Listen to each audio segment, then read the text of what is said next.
O processo de cadastramento, ele consiste nos seguintes passos. Inserir os dados gerais referentes à natureza e características do produto, né? Ou seja, já está lá no sistema, quer seja um sistema informatizado, quer não, você vai ter lá uma ficha de produto em que você vai inserir esses dados, né? Normalmente, nos sistemas informatizados, você tem lá uma telinha de cadastro de produtos, né? Que você vai lá criar o cadastro do teu produto. Você bota lá inserir, né? Incluir, né? Tá lá, você entra, joga lá os dados do teu produto e está lá o teu produto cadastrado.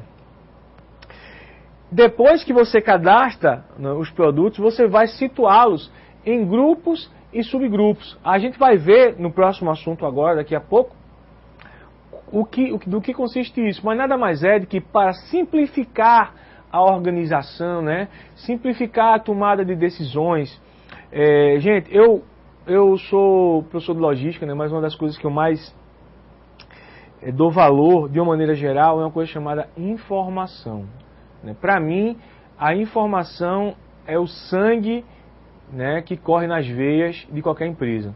Uma empresa que não tem informação, ela não vai para frente. E não tem informação em tempo real, que não tem informação para tomar decisões, porque os gestores de logística, ou de qualquer outro setor, eles estão ali para tomar decisões. Eles não podem tomar decisões de olhos vendados, né? Eles têm que saber como está a situação da empresa, né? Como anda, o que é que ele tem nas mãos a nível de informações para poder tomar a melhor decisão. Então, se a informação chega errada, se a informação chega certa, mas chega atrasada, não é quando a coisa já aconteceu, não vai adiantar. Ele vai tomar decisões erradas, decisões precipitadas, e vai acabar culminando com problemas muito mais graves, né, dentro da empresa. E uma das maneiras, volta para o slide, por favor, uma das maneiras de você fazer isso no seu cadastramento de materiais é dividi-los em grupos e subgrupos, que nada mais é do que você colocar como se fosse árvores, devido a características comuns. Vocês vão ver aí mais na frente um exemplo que eu dei, eu vou só antecipar para mostrar para vocês como funciona. Vamos supor uma empresa que, por exemplo, trabalhe fazendo autopeças, não é? Uma fábrica de autopeças. E você tem ali, naquela fábrica, não é, peças que são feitas de metal, não é, com borracha, e peças que são feitas de plástico, por exemplo. Então, só pensando dessa maneira, a gente consegue, talvez, intuir, né, que eu tenho linhas diferentes para essas peças, né? A maneira de fazer uma peça de plástico é diferente, né? A máquina é diferente, o custo do plástico é diferente do custo do ferro, né, do aço. Então, veja que apesar de serem autopeças, eu tenho dentro da minha empresa algo que eu posso chamar de duas linhas de produtos diferentes. Então seria muito temerário da minha parte, não é, eu colocar essas peças só por serem autopeças no mesmo grupo. Porque, por exemplo, se eu quisesse analisar que retorno, né, que lucro estaria me dando o meu negócio, aí eu visse, se eu fiz num grupo só, poderia estar mascarando resultados, porque eu poderia estar tendo prejuízo num determinado grupo de peças e lucro no outro. Quando eu juntasse os dois, o meu lucro ia diminuir ou ia ter prejuízo. Então, no momento em que eu faço, por exemplo, dois grandes grupos, vamos colocar lá o grupo metais e o grupo plásticos, aí eu consigo analisar melhor o meu resultado e para ver onde é que estou sendo deficitário, onde é que não estou sendo, né? Eu posso, por exemplo, separar depois, vamos dizer, esses produtos de metal em, por exemplo, suspensão automotiva, e posso colocar, por exemplo, parte elétrica, né?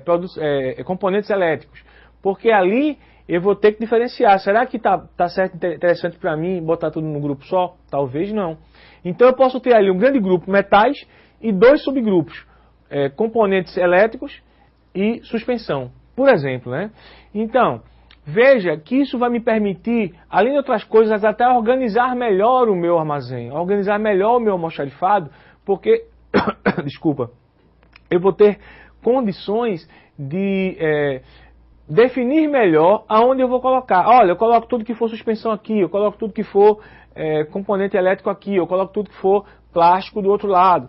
Então, esse agrupamento de materiais, ele vai me ajudar, não é, a organizar os meus estoques, organizar os meus relatórios, de maneira que eu consiga ter um controle melhor, uma organização melhor, eu consiga tomar decisões de maneira mais acertada, não é? Trabalhar, ter foco só naqueles grupos de produtos que estão tendo efetivamente problemas. Então esse agrupamento é importante. Então no momento que eu coloco lá o cadastro do meu produto, ele já tem que ter lá, pertencente ao grupo tal, subgrupo tal. Você já está ali, naquele momento do cadastramento do material, no momento em que eu insiro os dados, eu já tenho que saber previamente a que grupo e a que subgrupo aquele produto irá pertencer. Isso é importante demais. E quando a gente trabalhar com codificação, vocês vão ver que a colocação de grupos e subgrupos é importante, não é, para esse trabalho. Depois de situados em grupos e subgrupos, eu vou atribuir a cada produto o seu código, não é? Que nada mais é do que como se fosse a carteira de identidade ou o CPF de cada produto. Através daquele código e só através dele eu consigo diferenciar totalmente os produtos dos demais. Só vai existir um código para cada produto e cada produto só deverá ter um código também por sua vez. Ok?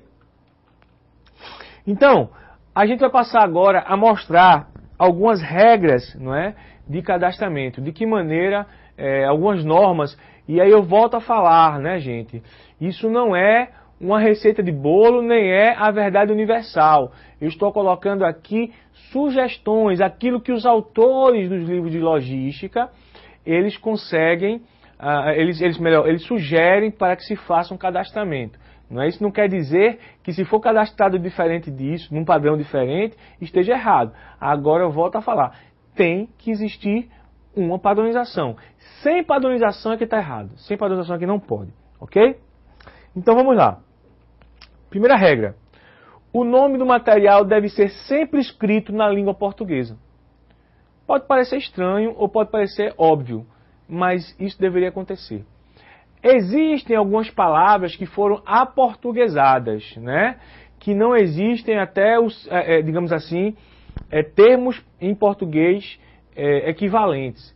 Né? Muito falando sobre, por exemplo, equipamento de tecnologia, né? Por exemplo, um no-break, né? que é um equipamento que quando falta energia, ele tem uma bateriazinha ali que gera energia para os computadores para que eles não desliguem na hora que a energia faltou. Para que dê tempo da gente, sei lá, terminar uma planilha ou desligar o computador de maneira segura, né? Então, eu pelo menos não conheço nenhum nome que seja equivalente a no-break no português.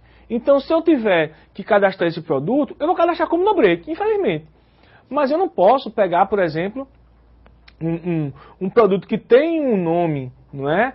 Em português, claro, conhecido de todos, e cadastrar ele em outra língua só porque eu acho bonito, né? Eu não posso colocar, sei lá, aço em barra e colocar iron bar. Não posso, né? Porque está em inglês, porque é bonito. Não, ele tem que ser sempre cadastrado na nossa língua nativa, né? Que é a língua portuguesa, porque até facilita, né, o entendimento de todo mundo. Não é todo mundo que domina outras línguas, não é todo mundo que domina o inglês, o espanhol, o que seja.